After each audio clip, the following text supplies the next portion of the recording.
bà con nhà mình một em máy cắt cỏ hàng Nhật bãi của Tanaka. Đây máy màu đỏ quá đẹp luôn các bé ơi. Đây có chân trống phía bên dưới cho mình luôn. Đó, cái này là có miếng điểm cho mình luôn các bé. Ống cần trắng cỏ được bãi hết luôn. Tay ga thì đây rất là xịn nha các bé.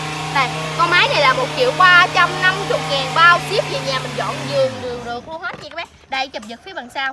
Em mở ống tắt lên em giật nha.